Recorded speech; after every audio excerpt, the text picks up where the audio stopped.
I suppose it's good to talk about knee pain because it is probably one of the most prevalent things that comes up in one wheeling in terms of the body. And the knees relation and the knee pain relation probably, and sometimes the lower back pain can also be very clear as well. And the main reason that we have this is basically how your hips are rotating. And I kind of have a ball here to represent rotation because this is a better and more accurate description as to what is happening in the ball of your hip, which is this. And this kind of action is actually what makes this happen. And this is what I see in people that they don't have. We can do Karate Kid references all we want, but let's talk about how your hips work or they don't, okay? And so you can see both of my hips are fairly mobile, and there's not a lot of change in the rest of my body when I move them. So this is happening just fine right here. And then you want to picture, it is because we have that ball in our socket that I can then turn the leg out, I can turn the leg up, and I can put the leg backwards and back down on the floor. Again, kind of without changing the rest of the position of my body. Because, and what I will guess is, when a lot of you who experience knee pain go to lift up your knee, you are actually going to see a large change in the other leg. You're going to see a tilting in the upper body. So you will generally tend to see this ball rotate okay to like here. And then the rest of it is actually coming from the knee down there. The foot down there has altered its balance onto the toes.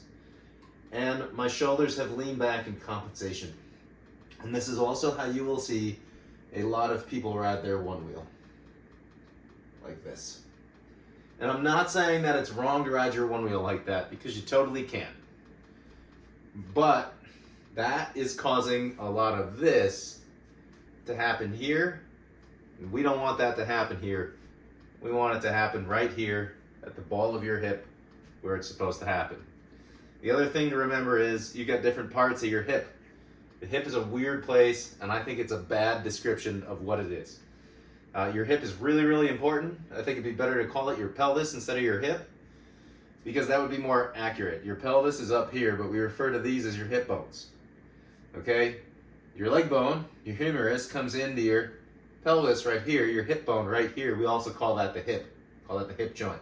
And I would say the hip bone and the hip joint don't have a lot of relation to each other until they start all moving together. So for the simple purposes of understanding it, your pelvis is up here and goes all the way down underneath your bits and pieces.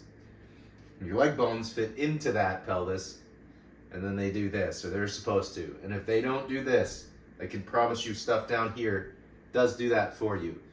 Your body will get movement, and same thing with your lower back here. So when you can't lift it, you go to here, and then you say you're going to lift it. This doesn't move anymore. This doesn't roll anymore. So it rolls on your knee. It rolls on your low back. And then to keep everything forward again, you usually put your head forward. So again, this winds up being a fairly common posture in one wheeling. We want to try to switch it so that we're getting our hips out. This is also going to help us if we fall. Because if you're like this and you fall, and your nose goes down, I can promise you're in a weird position to both tumble and to step forward. If you're locked in, you got your hips down, you're going to reduce your knee pain, you're going to better your balance.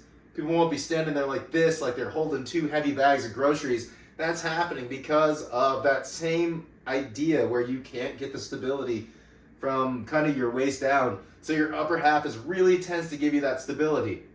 And I swear that a lot of you guys can have a better time. Again, what we want to do is take that hip, move it slightly backwards. The knees do come kind of forward when you're doing this, but that's okay.